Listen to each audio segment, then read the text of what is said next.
Bueno, buenas tardes. Mañana es el Día Internacional de la Mujer. Algunos dicen que se celebra en todo el mundo, pero como el episodio que le dio origen es un hecho sangriento de represión contra obreras en Nueva York en 1857, con más de 100 muertas a manos de la policía, creemos que mejor que utilizar el verbo celebrar es el de conmemorar. Es un día de conmemoración de la lucha, de los derechos conquistados, de los logros contra un sistema patriarcal que oprime a las mujeres, sí, pero a los hombres también, y a los trans, y a todos. Nos oprime a todos. Por eso suele decirse que el 8 de marzo no se felicita, se lucha. En los últimos años, la marcha del 8 de marzo fue una marcha de alegría, de ir en reclamo de más derechos, porque claro, siempre faltan más derechos, muchos más, pero cimentando la lucha en los logros, los muchos logros que se habían conseguido en los últimos años. Es muchísimo lo que falta, lo está claro, pero veníamos avanzando, a veces más fuerte, a veces más despacio, pero avanzando. Desde la ley del cupo femenino, ¿se acuerda? Con las voces que quedaron en el tiempo de Margarita Malarro y Florentina Gómez Miranda, dos legisladoras radicales que impulsaron la ley de cupo. Luego la ley de cupo se mejoró, era 3x1, se mejoró a 1x1.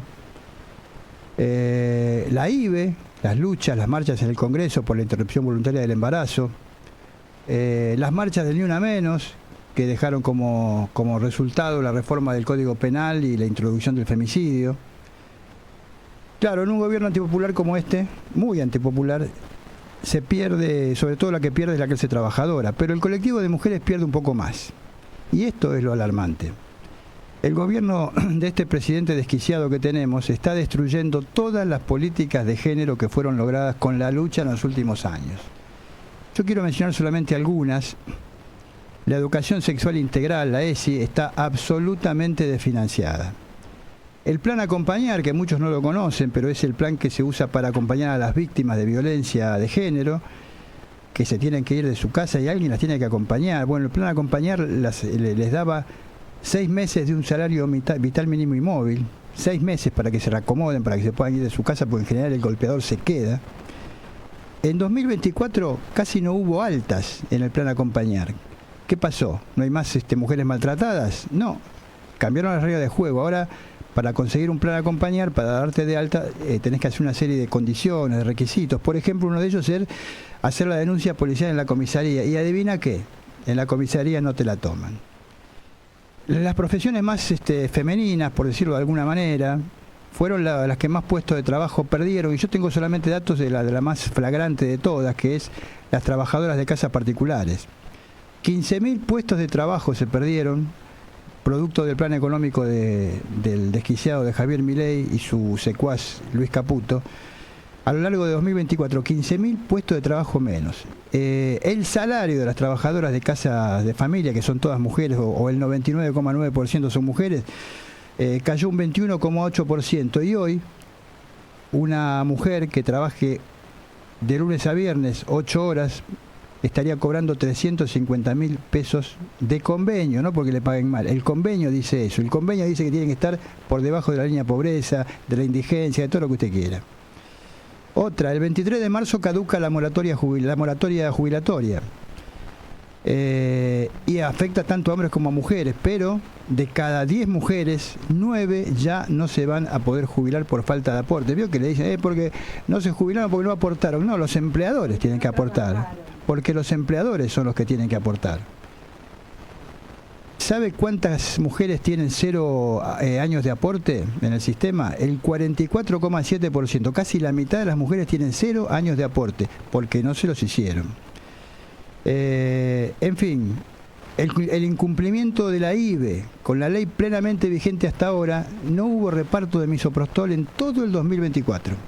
Otro logro de este señor indigno de la función pública como el ministro Mario Lugones. Además, solo por mencionar algo más, muere una mujer cada 27 horas víctima de violencia de género. Y el gobierno quiere eliminar el femicidio porque dice que está en contra de la igualdad ante la ley. En 2025, llevamos 2 meses y unos poquitos días, hay un total de 55 chicos que quedaron huérfanos porque sus madres murieron en casos de violencia de género. Y en este 2025 también 6 de los femicidas eran miembros de la Fuerza de Seguridad. Por eso este 8 de marzo, como decía al principio, no se felicita, se lucha. Y mañana todas y todos debemos marchar, porque no se va a ir solo este gobierno, lo vamos a tener que echar. Bienvenidos a Tiempos de Resistencia. En tiempos en los que hay que resistir y reinventarse. Comienza Tiempos de Resistencia. De resistencia. Porque la resistencia es colectiva.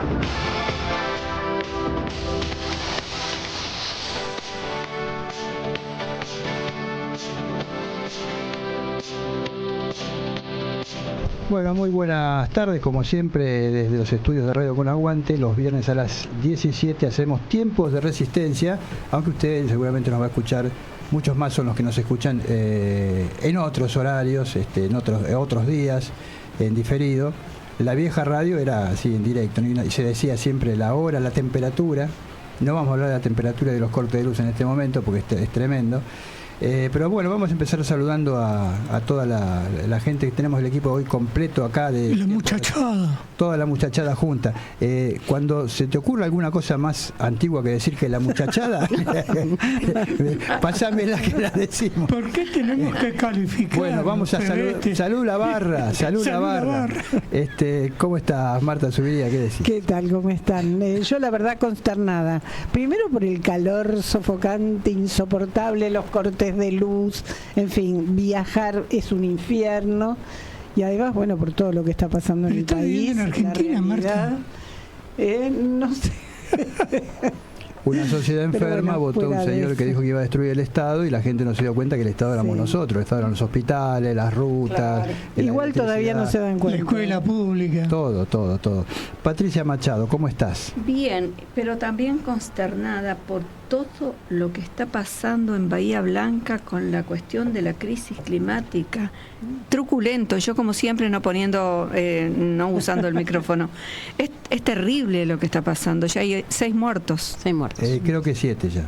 Hasta ahora, sí, porque siguen apareciendo. Exacto. O sea, si te dicen 7 en el mismo tiempo que todavía llueve y que está claro, todo el agua, todavía está lloviendo. Es de pensar que pueden ser bastantes más, pero bueno, vamos a ir viendo. Yo cuando vi todo lo que estaba pasando, llamamos a una pareja de amigos que tenemos en Bahía Blanca y le preguntamos cómo estaban, y dice, no, nosotros estamos bien, estamos inundados, tenemos agua en este momento acá en la casa, pero estamos bien, o sea, en comparación de todo lo que está pasando. Yo escuchaba por una radio que transmitía desde allá que el 100% de la ciudad de Bahía Blanca está sin luz. 100%. No, terrible, tremendo. Sí. Miguel Calabozo, ¿cómo estás? Bien, pensando en qué parte de la casta estoy, ¿no? Con respecto a las tarifas y demás. Había leído un informe de la luz. A los ingresos más bajos les aumentó el 235% en un año. Y a los más altos, el 97%. Así ¿Quién está pagando el costo de la casta? Sí, no, es que descubrimos que somos muy casta. Nosotros. Sí, yo había pensado en que podíamos hacer un día un informe sobre este tema, porque en mi caso personal, por la misma cantidad de kilovatios consumidos, el año pasado, la factura que es, hace un año, pagamos 25.000 pesos. Este año, 140.000. Es una sin palabras. 500%. Señora la casta. Licenciada Mariana Mensulio, ¿cómo le va? Buenos días, buenas tardes, buenas noches a todos y todas y todes, porque las diversidades también forman parte de esta discriminación. Sí, son víctimas del patriarcado también. Son víctimas del patriarcado, tal cual. Bueno, vamos a ir Y de la sociedad dividida en clases, no nos olvidemos. Sí, claro. Porque de eso todos estamos. Claro. Vamos, si tenés, saludamos primero a Guillermo Guerra, nuestro operador que está ahí hoy luchando contra Internet, luchando contra todas las adversidades. Pablo Fernández, que lo vi por ahí recién hace un ratito, no sé si estará Marcos Delgado, que no está, bueno, seguramente está en otra ocupación en este momento. Pero vamos ya con las 5 noticias de la semana.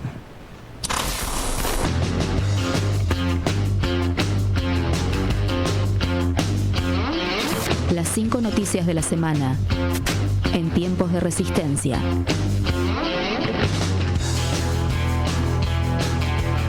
Nuevos aires en Uruguay. Yamandú Orsi del Frente Amplio asumió el sábado la presidencia de Uruguay. Promete un cambio seguro que acelerará el crecimiento económico con igualdad y fortalecerá la protección social. Su programa de gobierno abarca políticas sociales dirigidas a la primera infancia, la juventud y las familias en situación de vulnerabilidad social con el objetivo de igualar oportunidades. Farsa, censura y amenazas. La apertura de sesiones ordinarias del Congreso Nacional dejó una realidad inventada y un futuro sin esperanza, en palabras del presidente Javier Milei. También dejó amenazas de funcionarios de gobierno que desean el cierre del Congreso y la censura de la verdadera banda de sonido de la jornada, las cacerolas en las inmediaciones del lugar. El país de Milei no tiene jubilados, ni educación, ni ciencia, ni salud. Corrupción y hambre. El abogado y dirigente de Argentina Humana, Juan Grabois, presentó una ampliación de la denuncia contra la ministra de Capital Humana, Sandra Petovelo, por incumplimiento de deberes de funcionario público. Denunciaron que encontraron útiles arruinándose y nuevos alimentos por pudrirse en los galpones del gobierno. No hay que ponerlos presos cada vez más chicos, hay que alimentarlos y educarlos, y a los padres darles trabajo. Las causas del apagón siguen en el misterio. El día después del masivo apagón que afectó el AMBA, estuvo marcado por cortes de luz sectorizados que se mantuvieron durante todo el jueves y siguen durante todo el viernes. Mientras tanto, el Gobierno Nacional y EDESUR se siguen tirando la pelota sobre las responsabilidades del apagón. Y el Ente Nacional Regulador de la Electricidad comenzará una investigación sobre las causas, todavía no precisadas por ninguna voz oficial. En medio de los cortes, los pobres y la clase media pagan la luz como ricos. Día de la Mujer, antifascista, antirracista y antipatriarcal. Mañana será una jornada mundial de lucha en la que las mujeres y diversidades se movilizarán para exigir igualdad de derechos, justicia y mejores condiciones de trabajo. En la Argentina, las manifestaciones servirán para defender los derechos conquistados que el gobierno nacional quiere eliminar y estarán marcadas por reclamos en defensa de los derechos laborales, el acceso a la justicia, la memoria histórica y la lucha contra la violencia de género. En lo que va de 2025, hubo 55 femicidios en la Argentina, uno cada 29 horas. Aguante, vigor, fuerza, fortaleza, entereza, potencia. Tiempos de resistencia, porque resistir es reinventarse.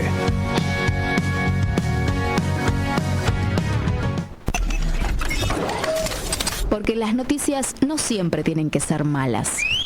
¡Extra, extra! ¡Por fin buenas noticias, extra! Escucha Mundo Boletín de último minuto, transmitiendo Redimidos Squad con mucho gusto en este planeta donde reina la malicia, aunque no lo creas. Tengo buenas. La buena noticia de la semana en tiempos de resistencia.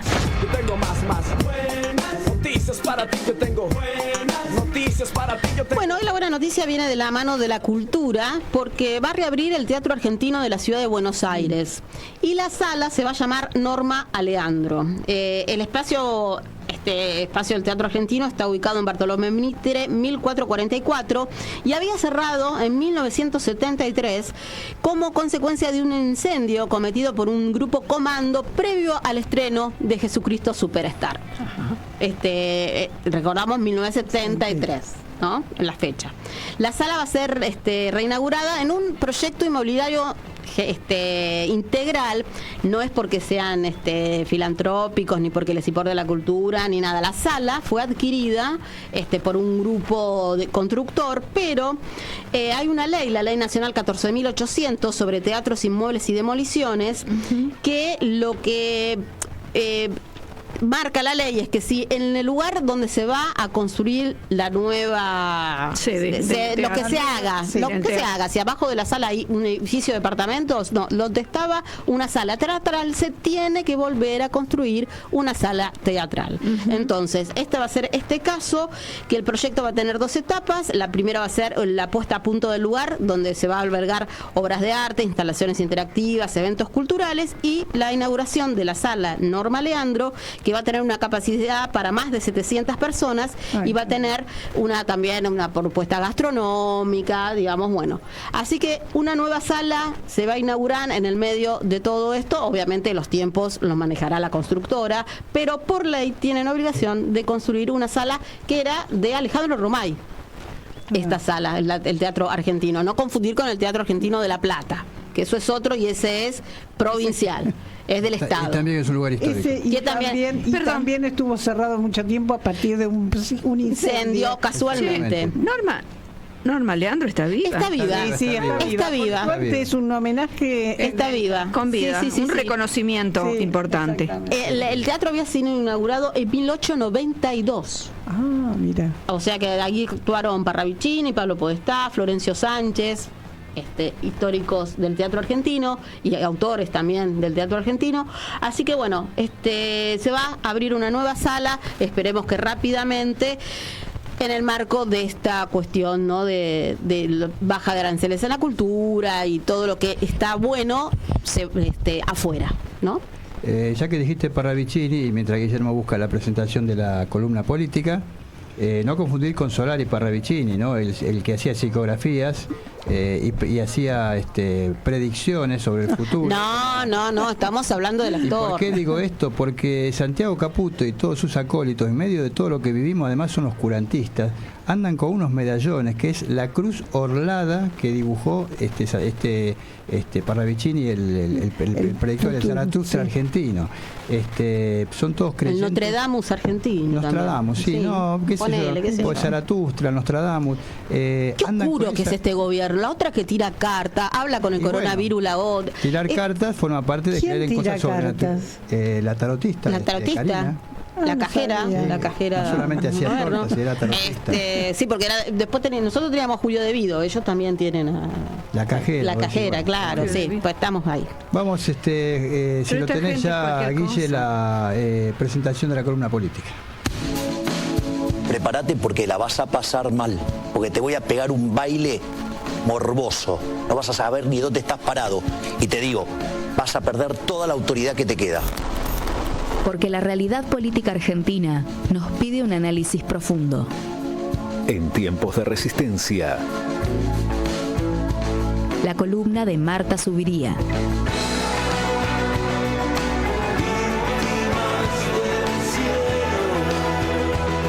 ¿Amo ser el toca dentro del Estado? Soy el que destruye el Estado desde adentro.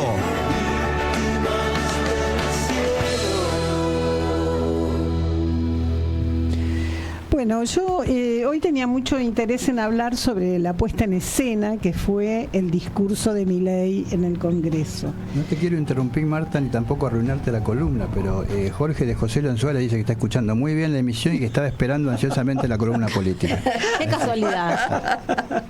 Bueno, agradecerle a Jorge de Lonzuela. Está escuchando el agradecimiento, así que... bueno, no, yo quería hablar un poquito de este tema de la puesta en escena que se hizo para presentar supuestamente el plan de gobierno para el próximo año.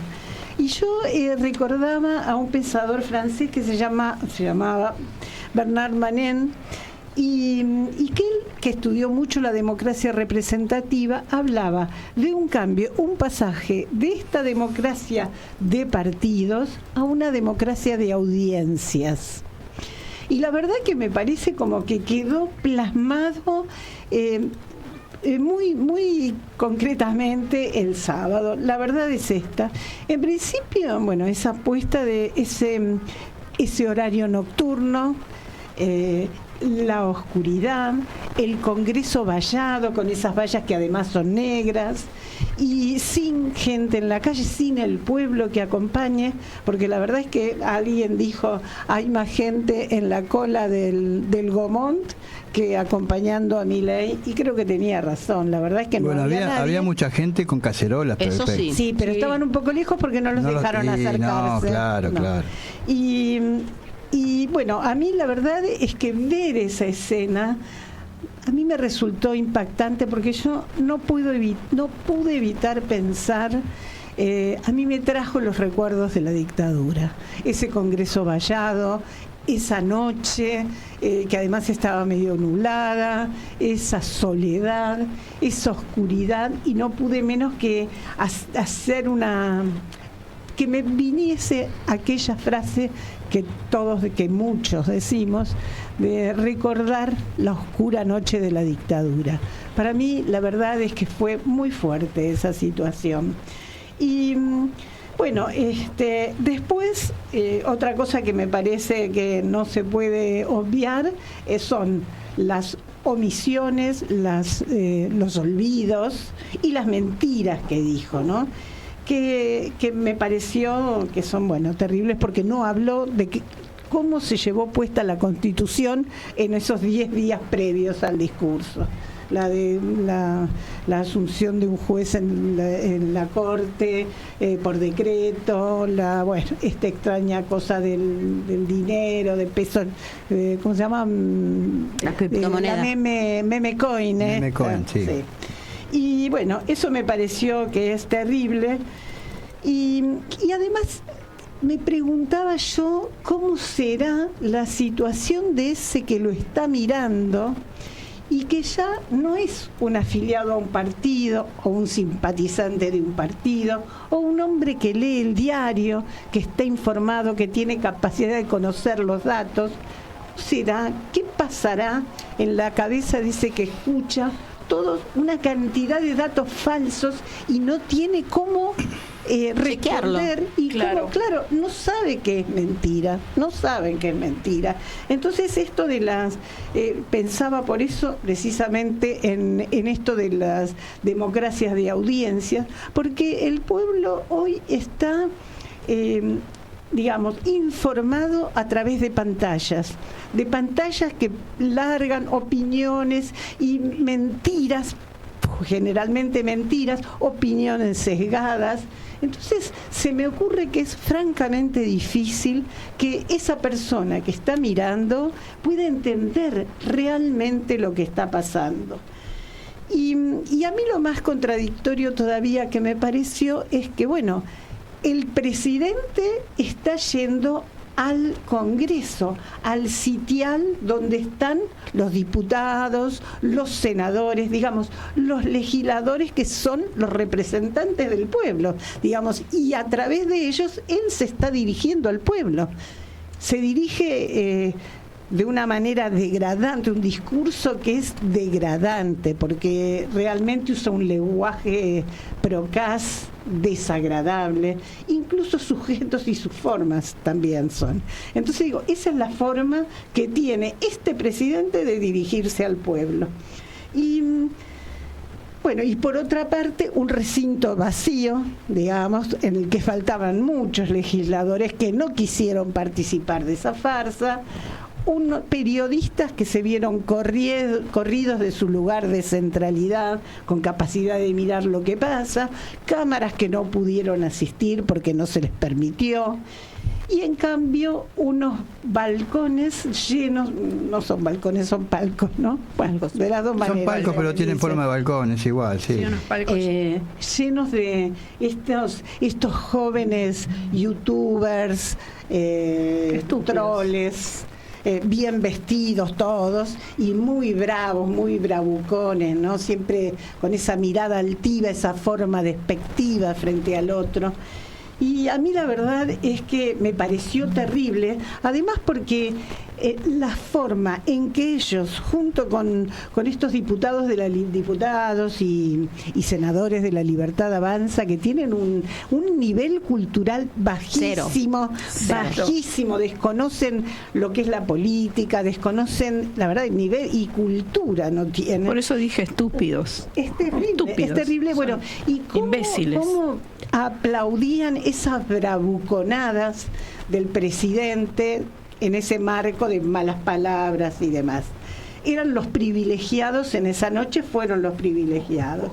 Y yo, la verdad que pensando en esto, pensaba también qué difícil que es hoy entablar una conversación con esta persona, este hombre del pueblo, que ¿cómo dirigirse a él y decirle que el presidente está mintiendo cuando habla de que la pobreza bajó un 30%? Y con los medios, que aparte el tema es los medios que miran. Eso no es solamente la pantalla del telefonito. Todos los medios.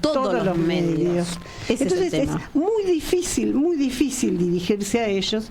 Y por otra parte, la verdad es que también desde la política se ha corrido el lugar que tiene el ciudadano. Se le ha modificado. Hoy se habla del vecino. Y el vecino no es el ciudadano. El ciudadano es algo más que un vecino. Un vecino es una persona que se puede ocupar del barrio.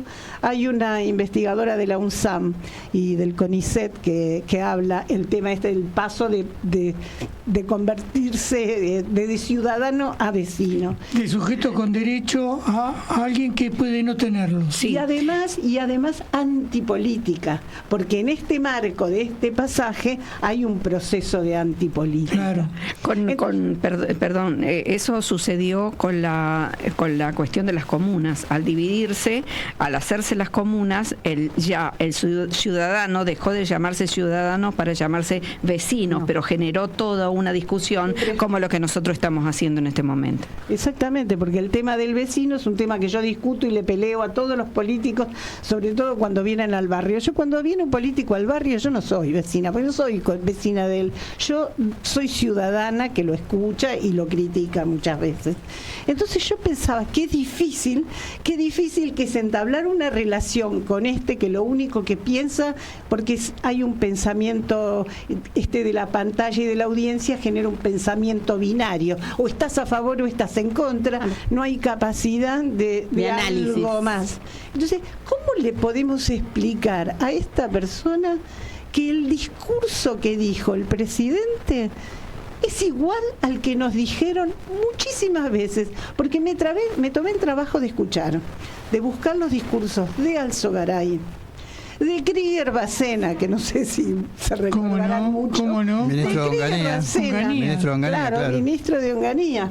De Martínez de Oz, de Cavallo, y todos más o menos repiten lo mismo. Te podrías haber ido más abajo. Sí, y era exactamente lo mismo. Lo que pasa es que yo pensé desde que yo tengo uso de razón, el primero que me acuerdo, porque política. Era chica, era uno que decía hay que pasar el invierno.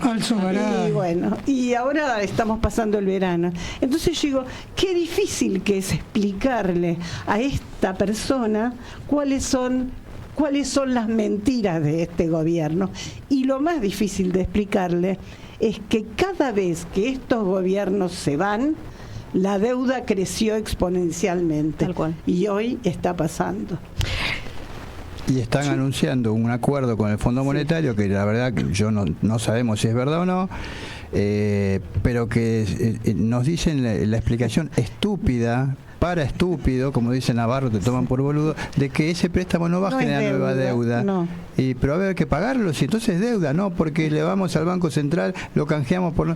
Peor, porque al Banco Central, yo la verdad que no soy economista, no quiero estar diciendo por ahí, pero me parece que es más grave porque no es la misma moneda, digamos. Pero que si hay forma de conseguir 8.000 o 10.000 o lo que sea millones de dólares y que no deberlos, que me lo digan porque lo hago.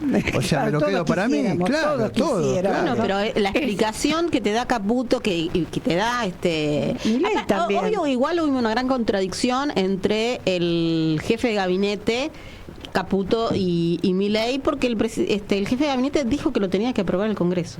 Claro. Sí o sí, el acuerdo lo tiene. No, lo manden como lo manden, como decreto, peor. Como anotadito en una servilleta. Algo no peor, dijo algo peor porque dejó trascender algo que ellos no te dicen y tampoco el fondo te lo dice. Si no lo aprueba el Congreso, el fondo no lo va a aceptar, dijo. Claro. O sea, el fondo no está diciendo eso públicamente, pero es evidente.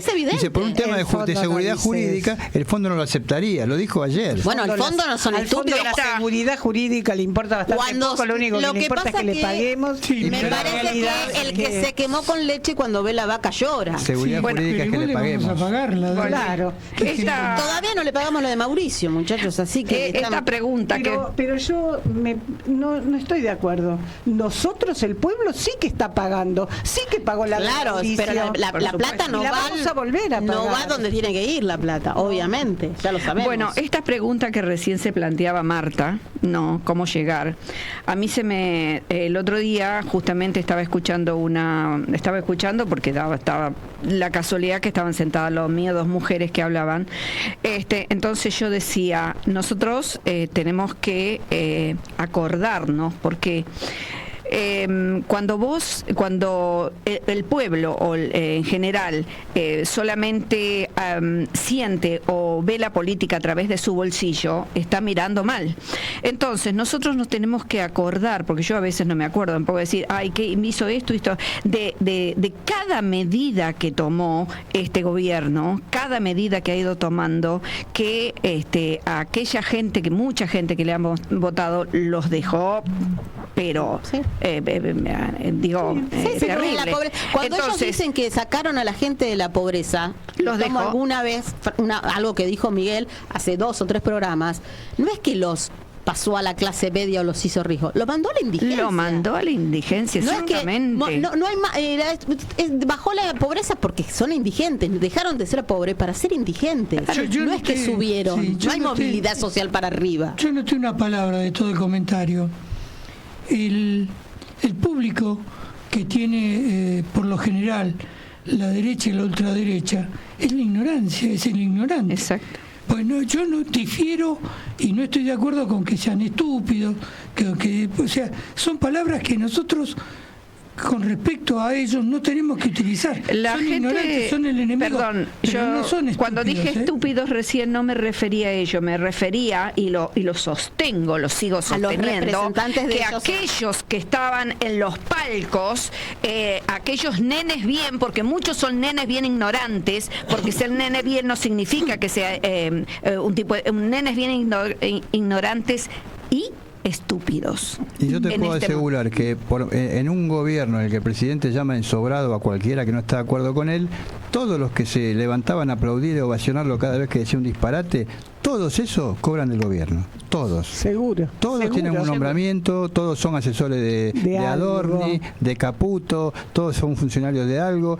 todos los que decían yo en el Estado no voy a entrar nunca, como Daniel Parisini, el que en las redes se conoce como el Gordodán, dijo yo jamás voy a entrar al Estado porque el Estado es corrupción, todo. Bueno, ahora es subsecretario de algo que le inventaron. Así que son todos gente que cobra para eso, ¿no?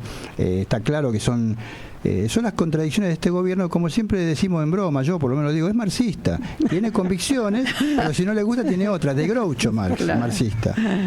Sí, efectivamente. Bueno, no sé, Marta, si vamos por ese lado, o si lo vamos terminando, o si quieren decir algo más, porque podemos decir cosas y cosas y cosas. Podemos estar hablando toda la tarde. Yo me gustaría que después habláramos un poco sobre las cosas que dijo en el discurso, como el tema de la pobreza.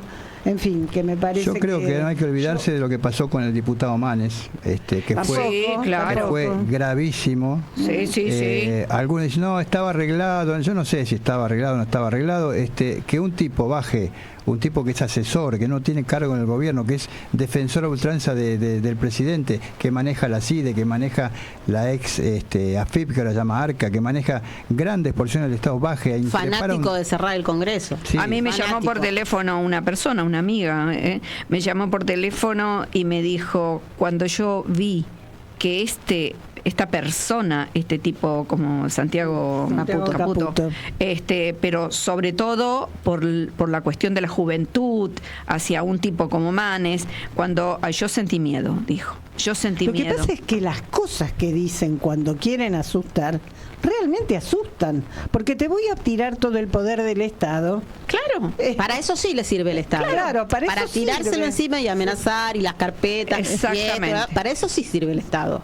O sea que tenemos esa doble vara. Para algunos sirve y para otros no sirve. Exactamente, sí. Yo quiero recordarles que, hablando del acuerdo que anunció ahí, que le pidió al Congreso que lo apruebe, y que hay muchas cosas para hablar de ese Argentina ingresó en 1956 al FMI. El FMI se crea en el año 44 y con el peronismo estuvo afuera.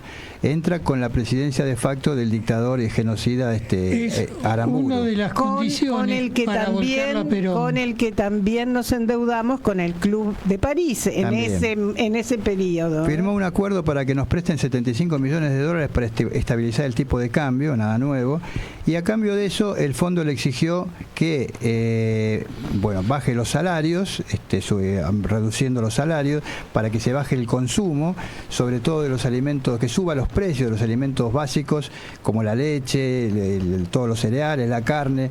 ¿Por qué? Porque es la misma receta hasta el día de hoy. Se precisan saldos exportables para garantizar que le vamos a poder pagar lo que nos prestan. O sea, cada vez que te prestan, te van a exigir que vos gastes lo que ellos consideran un gasto menos en educación, en salud y demás, y que los salarios sean bajos para que vos no puedas consumir. No hace falta volver a decir cuánto está el consumo de carne en este momento, no es más bajo de la historia, ¿no? Bueno, pero casualmente ese es uno de los consumos que siempre baja muchísimo cuando entra un gobierno de derecha y aumenta inmediatamente la exportación. Pasó en Chile, pasó en Argentina. Me voy a remitir a la prehistoria argentina, la presidencia de Rivadavia. Sí. Es la primera gran deuda de Argentina, con Inglaterra, obviamente, con el empréstito Garín. Ajá, claro. Así que se terminó de pagar 100 años después. Por eso. Entonces, como se va a terminar de pagar los bonos de Caputo. Los bonos de Caputo primera edición y los bonos de Caputo segunda edición. Sí. Porque para colmo, es un tipo que debería estar preso. Sí, no es el único, porque Sturzenegger también. También, pero el que pone la cara, porque Sturzenegger, no sé si se dieron cuenta que estas últimas semanas tuvo o está preparando algo para pagarnos el tiro de gracia, que lo creo. O está calladito para zafar. O está calladito porque dice acá, si yo llego a poner la mano, quedo más de lo que estoy. Del Instituto del Cáncer que lo sacaron. Sí, claro. Porque él todo lo que sea va a bajar costos, lo festeja. El otro día me contaba alguien que trabajaba en el Ministerio de Capital, en una sección de sociales del Ministerio de Capital Humano, que le había sorprendido que fueran a revisar la nómina de los trabajadores y vieran que había, 7 escritorios. Pero dice, ¿cómo? Si acá dice que trabajan como 40 personas. Sí, dice, pero somos todos trabajadores sociales, no venimos al escritorio, están en el campo. Estamos en la calle nosotros. Claro. Tenemos que estar con el pueblo que sufre, sabiendo cuáles son los requerimientos para que después queden en un galpón, ¿no? Nos echaron a todos. Sí. Bueno, vamos a recordar épocas mejores. Juicio vamos a político. La parte de la efemérides. Sí, claro, vamos a la parte de efemérides. Tenés ya la cortina, Guille, vamos con la efemérides del día. Un pasado común para pensar y comprender el presente. Efemérides en tiempos de resistencia. Guille, si tenés por ahí un pequeño... vamos a escuchar el audio por lo menos en el minuto 2:25. Esto pertenece al canal Encuentro, es un canal público, por eso lo usamos de manera pública, porque es de todos nosotros. Un canal existe todavía, un canal que se hizo en la época de Cristina, que lo pagamos con el bolsillo de todos nosotros, un canal que es orgullo de las cosas que se han visto ahí, de las producciones que se han visto ahí, y por eso lo tomamos para darlo acá en Radio Con Aguante, en tiempo de resistencia. Vamos a recordar el 11 de marzo del 73, el triunfo de la fórmula Cámpora Solano Lima del Frente Justicialista de Liberación en las primeras elecciones libres que hubo desde 1955. Adelante. Después de años de prohibiciones, en 1973, el justicialismo puede participar de un proceso electoral.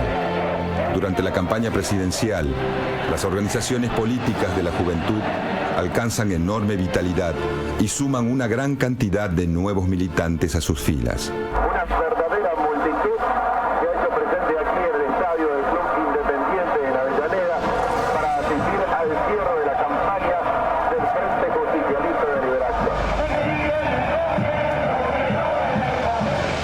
Finalmente, el 11 de marzo de 1973, hace 40 años, la fórmula Cámpora Solano Lima se impone con casi el 50% de los votos.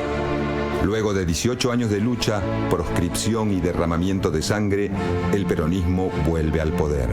Me parecía que tenía que estar justo a mis compañeros villeros en este momento de alegría del pueblo.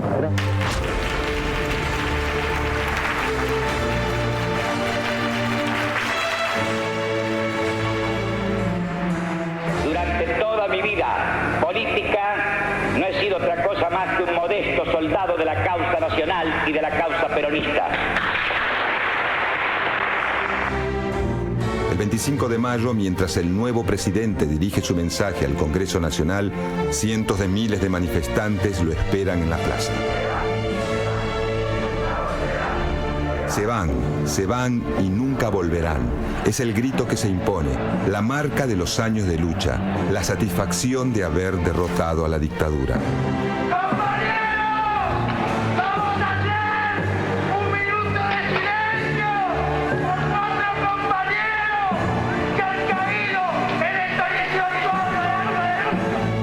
Así comienzan los días de Cámpora en el gobierno.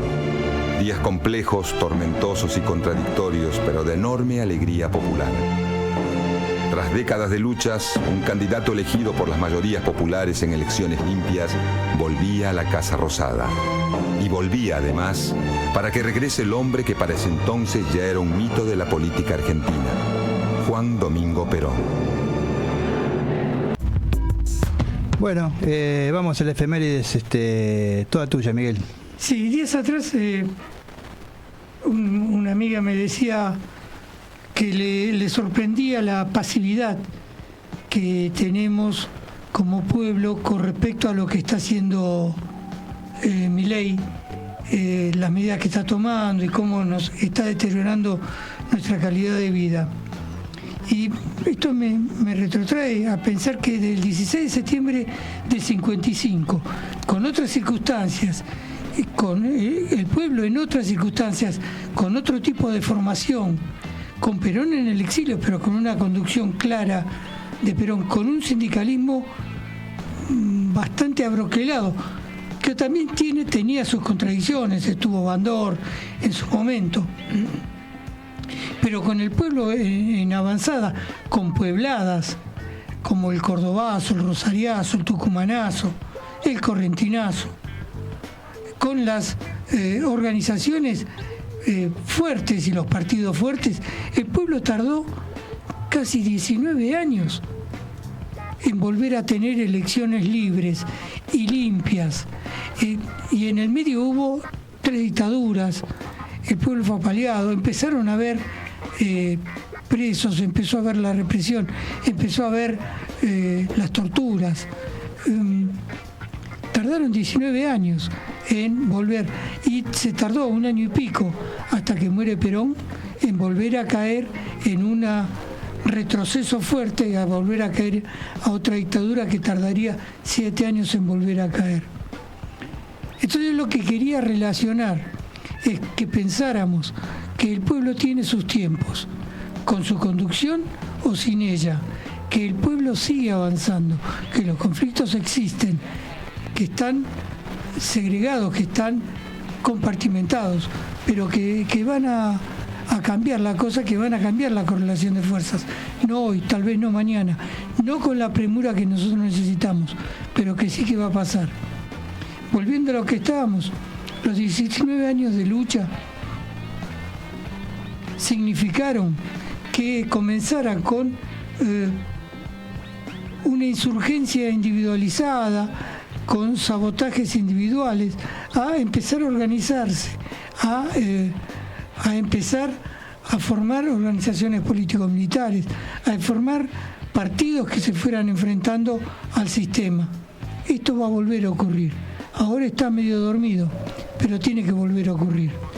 Sí, lo que pasa que me parece que una cosa que nosotros como pueblo tenemos que empezar a repetir y repetir es lo mismo que dije el otro día: todo lo que este gobierno puso por decreto, que lo saque por decreto el próximo gobierno. Exacto. No permitamos, y no al pago de la deuda injusta, espuria, que no ha sido deuda que utilizara el pueblo. Hay un decreto del 56 de Aramburu, que Roberto siempre lo menciona. Sigue vigente. Que anuló la Constitución del 49. Decreto encima de un gobierno de facto, ni siquiera un gobierno... De un gobierno de facto. Sí. Anulemos ese primer decreto como principio. Y que vuelva a regir la Constitución del 49. Claro, y después vemos.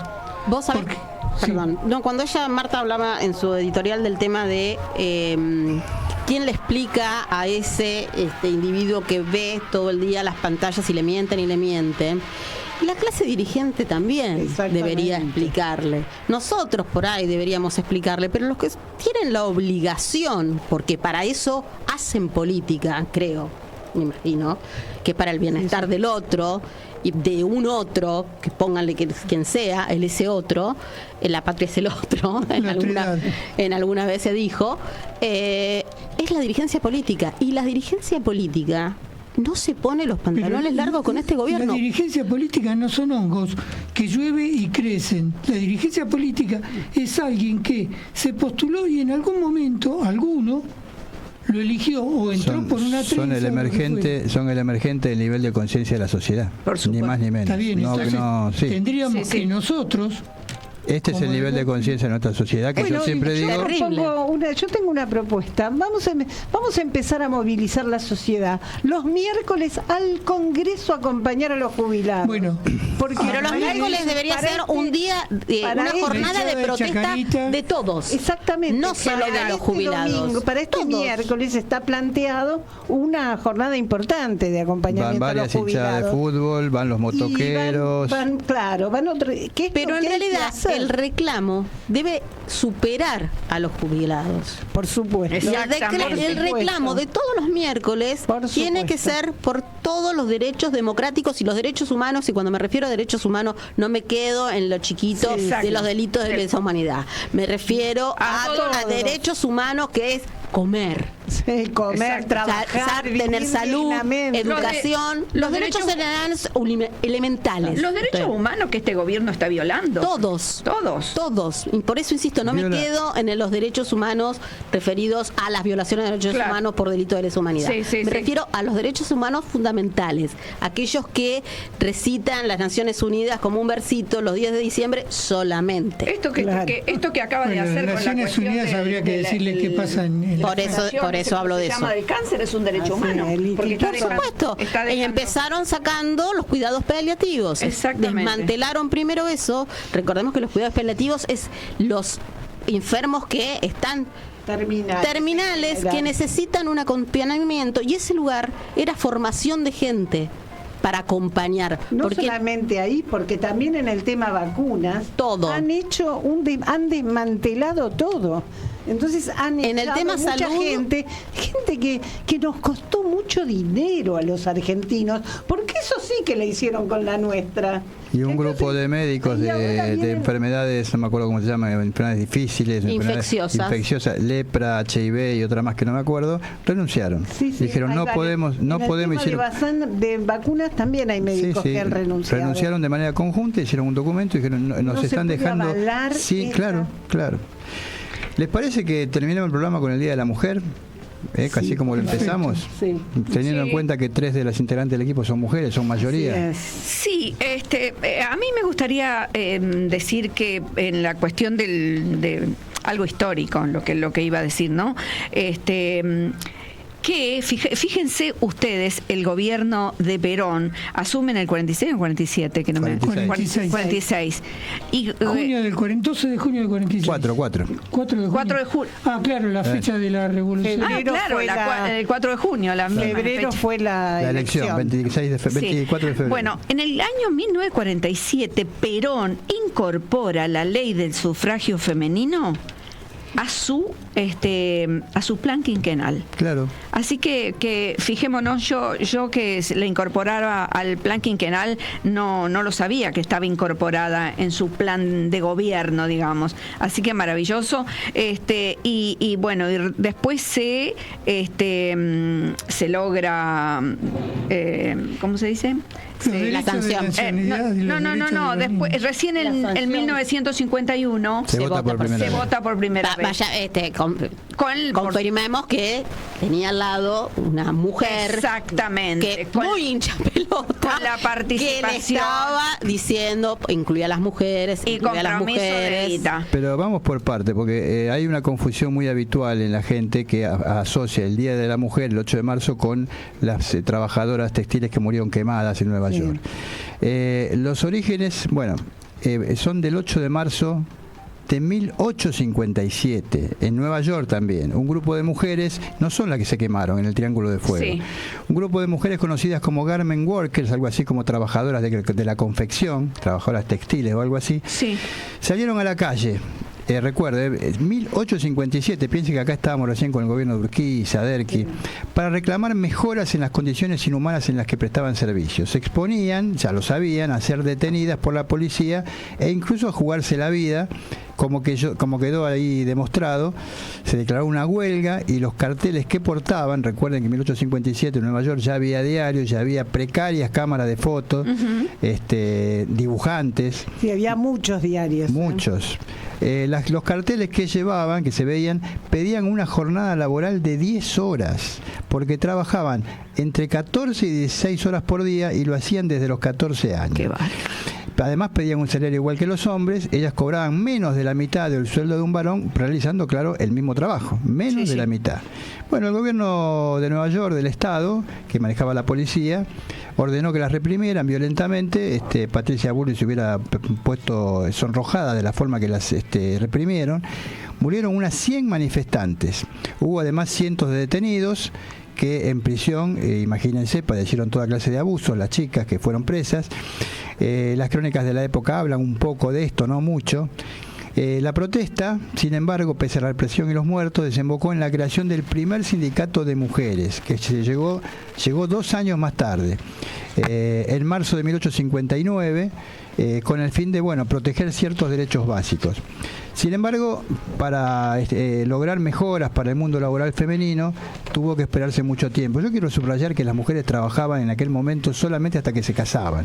Es decir, trabajaban las chicas jóvenes de los 14 hasta la edad que se casaran, porque una vez que se casaran eran propiedad del marido. Y claro, iban a cuidar los chicos, y además ningún marido aceptaba que la mujer estuviera en una fábrica donde estaban sometidas a toda clase de abusos, inclusive sexuales, de parte del capataz, el supervisor o el dueño. Esto era así. Entonces una mujer casada no podía trabajar. Pasaron muchos hechos internacionales, como la Primera Internacional, la Comuna de París, y esto fue... incluso la cuestión esta de la fábrica que se quemó. O sea, bueno, eso viene mucho después. Sí, mucho. El 8 de marzo de 1908... aniversario del 8 de marzo del 57, 15.000 mujeres se manifestaron por las calles de Nueva York para pedir un recorte del horario laboral que seguía siendo de 12 horas, mejores salarios y el derecho al voto. Empezaron ahí con el derecho al voto. Sí. El eslogan quedó en la historia hasta nuestros días, fue el de pan y rosas. Pan por la seguridad económica y rosas por los derechos de las mujeres. Un año después, 1909, el Partido Socialista de Estados Unidos designó el último domingo de febrero como Día Nacional de la Mujer. En 1910, un año después, vamos avanzando en la historia, se celebró la Conferencia Internacional entre Organizaciones Socialistas del Mundo en Dinamarca, donde Clara Zetkin, una mujer muy conocida en el mundo feminista, amiga de Rosa Luxemburgo, vos que me preguntabas, socialista alemana y de origen judío, planteó crear el 8 de marzo, el aniversario de la matanza de Nueva York, el Día Internacional de la Mujer. En esta conferencia había más de 100 mujeres de 17 países, nada más que 17 países. Entre ellas, las 3 primeras mujeres elegidas en el Parlamento de Finlandia, lo cual era un logro tremendo, 3 mujeres en el Parlamento de Finlandia. Bueno, Clara Zetkin logró el apoyo de la Internacional Socialista para esto y avanzaron con el tema del 8 de marzo. En 1911, en el Día Internacional de la Mujer el Día Internacional de la Mujer se proclama por primera vez en Austria, Dinamarca, Alemania y Suiza, y el 19 de marzo más de 1 millón de personas marchan, esto es antes de la Primera Guerra, marchan por las calles en diversas manifestaciones. Unos días después, 6 días después, se produce aquí sí, el 25 de marzo de 1911, el trágico Triángulo de Fuego de Nueva York. Alrededor de 140 trabajadoras, la mayoría mujeres inmigrantes, jóvenes inmigrantes italianas y judías que trabajaban en el Triangle Shirtwaist Company o algo así, pierden la vida por un incendio que nunca se esclareció, pero que se habría iniciado por un cigarrillo mal apagado en tachos que tenían desechos textiles, restos de tintura. Las condiciones en las que trabajaban de higiene eran infrahumanas. En pocos minutos la fábrica, que era de 10 plantas, no era una planta baja o primer piso como las fábricas más modernas que conocimos en el siglo XX, 10 pisos, toma fuego por todos lados. La práctica de los periódicos de Nueva York, que ya estamos hablando del mundo moderno, 1911, cuentan que las chicas corrían de un piso a otro buscando salida, y se terminaban tirando desde el 8º, 9º o 10º piso para huir de morir quemadas, sabiendo igual podían morir, como pasó con la mayoría, cuando caían al piso. Hace un relato tremendo que hace acordar el de las Torres Gemelas, pero fue así. Murieron 146 personas, 123 eran mujeres y 23 hombres. Otras muchas sobrevivieron con quemaduras o con imposibilidades físicas de por vida. ¿Estas mujeres no estaban reclamando mejores condiciones? Claro, pero no ese día fue un incendio accidental. Ese día fue un incendio accidental. ¿Por qué no se pudieron escapar? ¿Por qué no se pudieron escapar? Porque estaban encerradas. Para que no pudieran salir antes de tiempo o no se pudieran robar ninguna prenda, las salidas estaban trabadas con candados y fierros, como en Cromañón. O sea que era un hecho criminal. Como en Cromañón, exactamente. Bueno, el Triángulo de Fuego tuvo una gran repercusión en toda la historia laboral norteamericana y mundial. Hubo un desfile funerario silencioso con 100.000 personas, y aún hoy, bueno, muchos creen que este incendio fue el 8 de marzo, cuando en realidad fue el 25 de marzo de 1911. Las dos fechas se mezclan, las dos son en Nueva York. La verdad. Anécdotas. En 1917, en pleno proceso revolucionario, las mujeres rusas inician una huelga en favor de la igualdad de derechos, y cuando cae el zar, el gobierno provisional les concede el voto femenino. Lo hace el 29 de febrero de 1917. Para los rusos era 23 de febrero porque usaban el calendario juliano, pero según el calendario gregoriano que usa hoy todo el mundo, era el 8 de marzo del 17. Como decías vos hace un rato, Patricia, en 1977 la Asamblea General de la ONU, ayer nomás, designa oficialmente el 8 de marzo como Día Internacional de la Mujer. Todo lento, las Naciones Unidas. Todo lento la lucha de la mujer, todo lento esta lucha en conseguir derechos. Ha costado años y sangre. Y sangre, y mucha sangre, por supuesto, ¿no? Para ahora verlos también dilapidados. Pero es la historia de los pueblos, es la historia de la clase trabajadora, digo, incluidas mujeres y hombres. Por eso es tan importante no retroceder ahora, cuando el gobierno quiere que retrocedamos.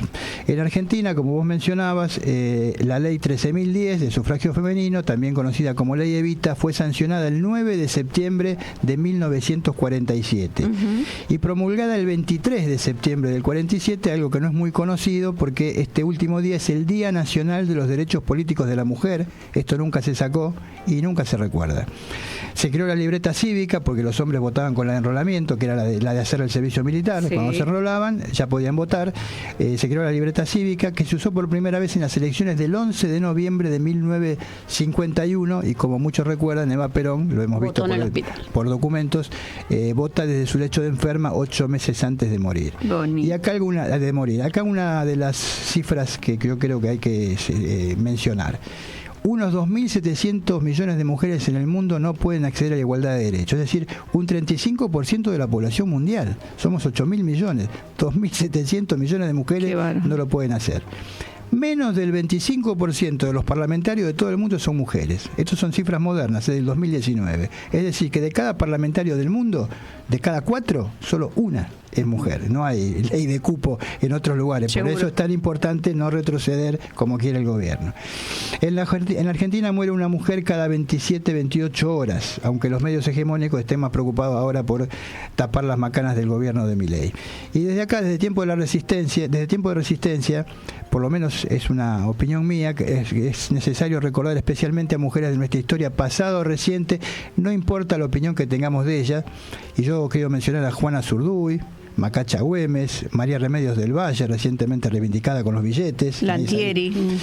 Mariquita Sánchez, no de Thompson, Mariquita Sánchez de ella, eso de Thompson no, Mariquita Sánchez, Julieta Lanteri, Alicia Moró, Virginia Volten, la primera anarquista que encabezó una marcha, Cecilia Grierson, Aimé Painé, la primera mapuche que cantó en el idioma de ellos, Mariani Pastoriza, una mujer muy poco conocida, astrofísica, que descubrió formas nuevas de galaxias y que tuvo que estar exiliada en la dictadura, Norma Rostito, Carola Lorenzini, Alfonsina Storni, Lola Mora, Eva Perón, Cristina Fernández, y yo digo, por supuesto, a todas las madres y abuelas de Plaza de Mayo. Sí, por supuesto, por supuesto.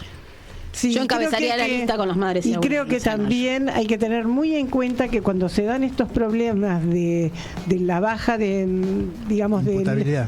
La baja de derechos. La baja de derechos, y además que la gente no accede a las necesidades básicas, las mujeres son precisamente las más damnificadas, como las que más lo y las que se ponen y las que ponen el cuerpo. Son damnificadas y ponen el cuerpo. Son las primeras en poner el cuerpo. Exactamente, siempre.